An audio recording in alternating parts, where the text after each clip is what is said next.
Ambasadore e Shteteve të Bashkuara në Maqedoninë e Veriut Angela Ageler dhe ambasadore janë në Malin e Zi Karen Renke kanë përfunduar mandatet e tyre, duke lënë pas një trashëgimi të bashkëpunimit të ngushtë dhe partneritetit të fortë mes dy vendeve dhe SBA-ve.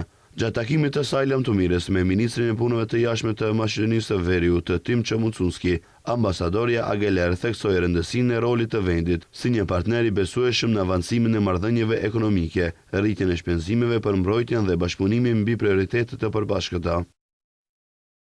Gjatë takimit të saj lamtumirës me ministrin Timço Mucunski, ambasadorja Ageler e falenderoi ministrin për bashkëpunimin e ngushtë dhe mbështetjen e vazhdueshme gjatë gjithë mandatit të saj. Ajo theksoi rolin e Maqedonisë së Veriut si një partner i besueshëm në avancimin e marrëdhënieve tona ekonomike, rritjen e shpenzimeve për mbrojtjen dhe bashkëpunimin mbi prioritetet e përbashkëta. Përveç Mucunskit, edhe kryetari i Kuvendit Afrim Gashi sot realizoi takim lamtumirës me Agelerin.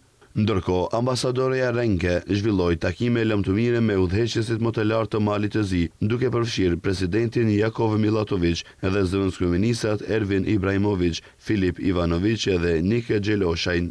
Ajo theksoi partneritetin e ngushtë mes dy vendeve dhe SBA-s gjatë mandatit të saj. Të dy ambasadorët të emëruar nga administrata Biden përfundojnë mandatin e tyre pas vendimit të administratës Trump.